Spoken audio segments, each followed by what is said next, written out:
Hana Witherich gimė 1990 m. spalio 15 d. Hemsby miestelyje, Jungtinėje karalystėje. Ji turėjo dvi seseris, Tanya ir Laura, bei brolį Paulą. 23 metų mergina, studijuojanti Essex universitete, buvo labai artima su savo šeima. Todėl natūralu, kad 2014 metais Hanai išreiškus norą vykti atostogų į Tailandą su savo geriausiomis draugėmis, tėvai prašė jos nevykti, sakydami, jog tai per daug pavojinga. 2014 m. rugsėjį Hana vis tiek išvyko į kelionę, tačiau nieko nesakiusi savo šeimai, nes žinojo, kad jie bandys ją atkalbėti, o mergina troško nuotykių. Hana ir jos 3 draugės atvyko į Koh Tao salą Tailande, esančią 400 km atstumu nuo sostinės Bankoko. Į šią vietą galima buvo patekti tik vandeniu. Mažytė sala kasmet sulaukia daugiau nei 500 milijonų turistų. Sala garsėja savo nuostabiais peizažais dieną ir pašėlusiu naktiniu gyvenimu bei paplūdimio vakarėliais naktį. Sekančią dieną po atvykimo merginos visą dieną praleido besimėgaudamos gėrimais, o vėliau tiesiog miegojo ir deginosi ant paplūdimio kėdžių.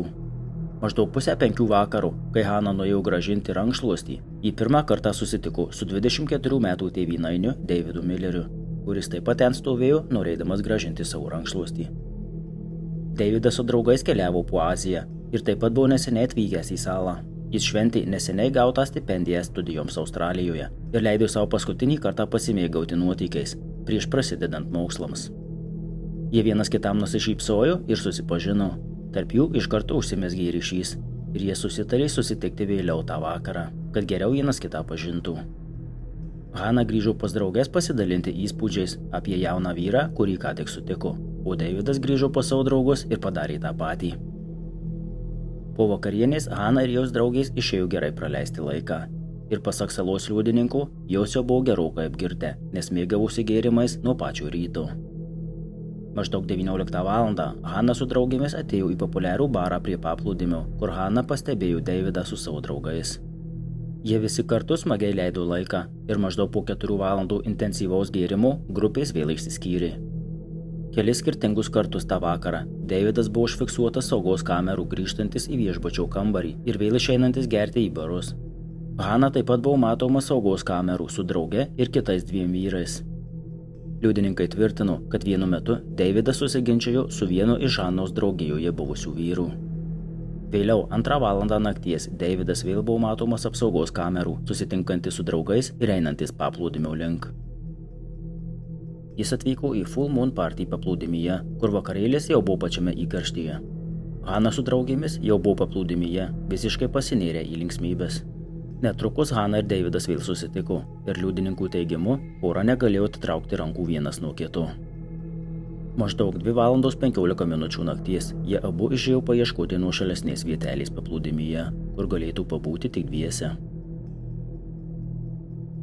Apie 5:30 valandos ryto moteris eidama į darbą pamatė, ką iš pradžių palaikė manekenu plūduriuojančių vandenyje.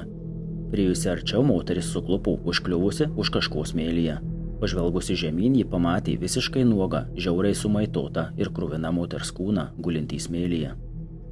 Vaizdas buvo siaubingas ir moteris iš karto puolė į isteriją ir klykdama, ji nubėgo pas savo vadovą. Tai buvo Hanos Witherich ir Davido Millerio negyvi kūnai. Iš karto buvo iškviesta policija, tačiau mažoje Tailando saloje buvo labai nedidelės policijos pajėgos, kurios švelniai tariant buvo visiškai nepasiruošusios, nes pareigūnai buvo pratę tvarkytis su neblaiviais turistais, o ne tirti kriminalinės bylas. Atvykus į įvykio vietą, pareigūnai pamatė šokiruojantį vaizdą. Ant netoliese esančių uolų vis dar buvo matyti smegenų audinių likučių ir buvo aišku, kad Hana mirė ypatingai žiauria mirtimi, o Davido kūnas vis dar plūduriavo vandenyje. Jis taip pat turėjo gilią žaizdą galvoje, tačiau jo kūnas buvo sužalotas daug mažiau nei Hanos. Pasklidus žinia apie žmogžudystę paplūdimyje, minios žmonių pradėjo plūsti į nusikaltimo vietą. Žmonės pradėjo fotografuoti ir dalintis nuotraukomis socialiniuose tinkluose. Dar net nespėjus nustatyti aukų tapatybių ir pranešti apie jų mirtį šeimoms, socialiniuose tinkluose jau buvo paskelbta daug nepagarbių nuotraukų. Salos policija pradėjo ieškoti įrodymų nusikaltimo vietoje. Netoli kūnų buvo rastas žmogžudystės įrankis, vis dar aptaškytas krauju. Buvo akivaizdu, kad Hana ir Davidas buvo žiauriai užkapoti į kirtiklį panašių įrankių. Hanos kūnų ekspertizės metu buvo nustatyta, kad prieš nužudymą ji buvo seksualiai išnaudota bent 2 vyrų. Kaip tiksliai įvyko užpuolimas nėra žinoma, tačiau yra 2 pagrindinės teorijos. Pirmoji teorija, kad Hanai ir Davidui besimylint, jie buvo užpulti kelių nusikaltėlių. Kadangi jie abu buvo rasti nuogi, manoma, kad užpuolikai netikėtai užpuolė porą, smūgiavo Davidui kirtikliu, o tada išprievartavo Haną. Antroji teorija, kad Hana ir Davidas praeidami pro šalį tiesiog patraukė užpuolikų dėmesį. Jauna graži šviesiaplaukiai krito vyrams į akį ir jie nusprendė porą užpulti. Pirmiausia, jie kirtiklį panaudojo prieš Haną, o Davidas, bandydamas ją apginti, buvo nužudytas ir pats. Po peržiūrėtų apsaugos kamerų video įrašų, Tailando policija pradėjo įtarti, kad Davido draugas galėjo sekti porą iki paplūdimio. Policija jį sulaikė po 2 dienų, tačiau neužilgo paleido, paaiškėjus, kad vyrų DNR mėginiai nesutapo su mėginiais rastais nusikaltimo vietoje.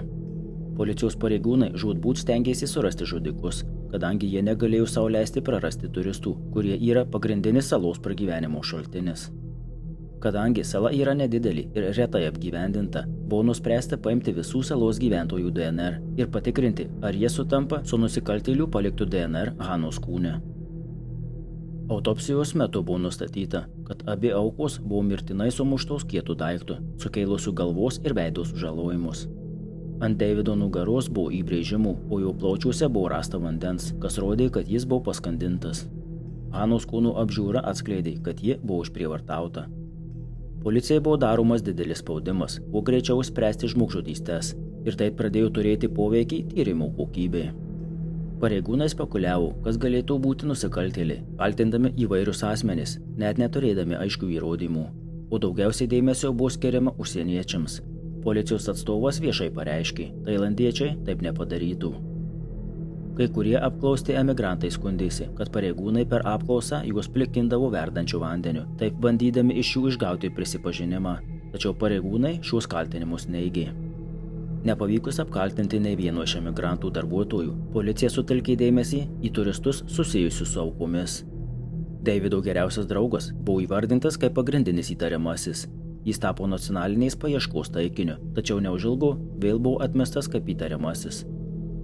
Vėlgi, esant dideliam spaudimui pateikti rezultatus, beveik kasdien atsirasdavo naujų įtariamųjų.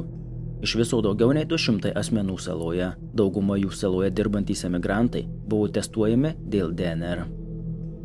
Neužilgo, analizuojant apsaugos kamerų video medžiagą, policija pastebėjo 3 asmenis, važiuojančius motoroleriu į 7-Eleven parduotuvę, kur jie pirko alaus ir cigarečių, o tada nuvažiavo Sairi paplūdimio link.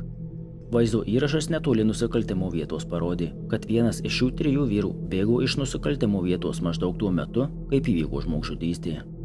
Vienas iš netoliese gyvenančių vyrų, pravardė Mau Mau, buvo surastas praėjus 2 savaitėms po to, kai buvo surasti kūnai. 2014 m. spalio 1 dieną policija apklausė Mau Mau. Jis teigė, kad pasiėmė motorolerį ir atsiskyrė nuo kitų 2 vyrų dar prieš žmogžudystės.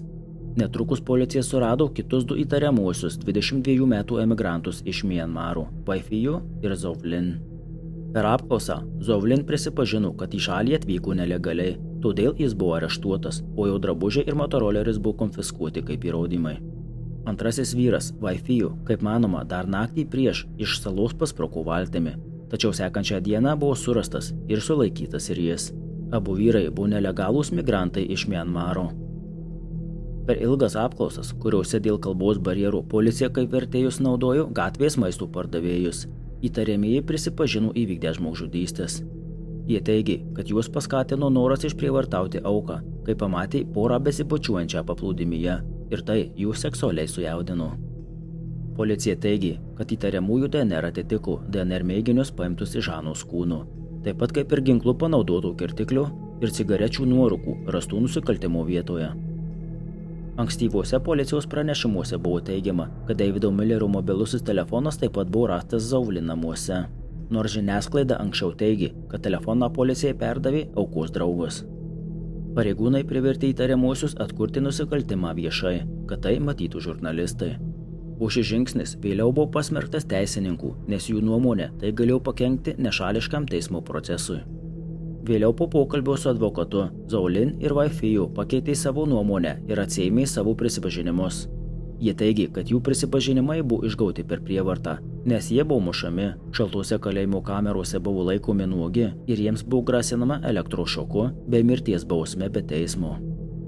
Nacionalinės policijos vadas neigė, kad prisipažinimai buvo išgauti kankinimais. Tailando nacionalinė žmogaus teisų komisija bandė tirti šiuos kaltinimus, tačiau policijos atstovai nepasirodė nei viename iš 4 suplanuotų susitikimų. Advokatų komandai iš Bankoko, sudarytai iš beveik 20 teisininkų, buvo leista susitikti su kaltinamaisiais vos pusei valandos.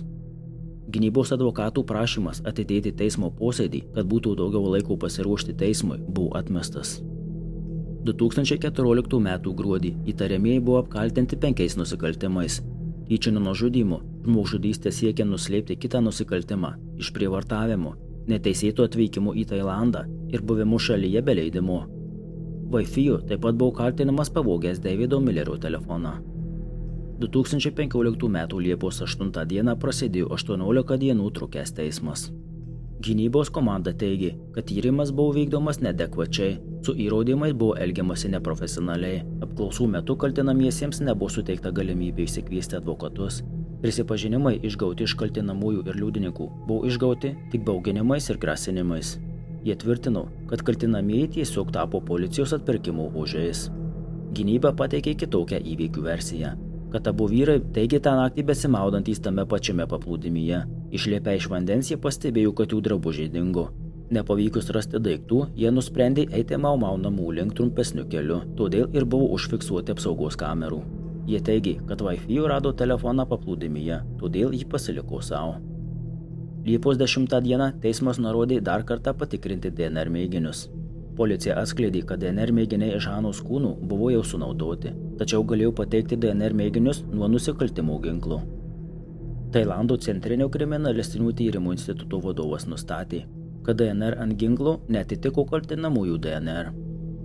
Nepaisant šių įrodymų, 2015 m. gruodžio 24 d. abu vyrai buvo pripažinti kaltais ir nuteisti mirties bausme. Po apeliacijos 2019 m. rugpjūtį Tailando aukščiausiasis teismas patvirtino nuosprendį, pareiškęs, kad policija tinkamai atliko tyrimą ir kriminaliniai įrodymai buvo aiškus, patikimi ir išsamūs. 2020 m. rugpjūčio 14 d. mirties bausmės buvo sušvelnintos iki įkalinimo iki gyvos galvos. Nors iš po žmogžudysčių per kelis ateinančius mėnesius turistų srautai į Kotao salą sumažėjo, ilgalaikio poveikio salos turizmui tai nepadarė. Hanos šeimai tragedijos tęsėsi ir toliau, kai 2019 metais, būdama nėščia iš po komplikacijų kilusių operacijos metu, mirė tuo metu 30 metų buvusi Hanos sesuo Laura. Ačiū visiems, kad žiūrėjote. Jeigu patiko video, prašau paspauskite like, jeigu nepatiko, paspauskite dislike. Palikite komentarą, ką galvojate apie šią bylą ir pafollowkit mane Instagrame. Ir iki kito karto, iki.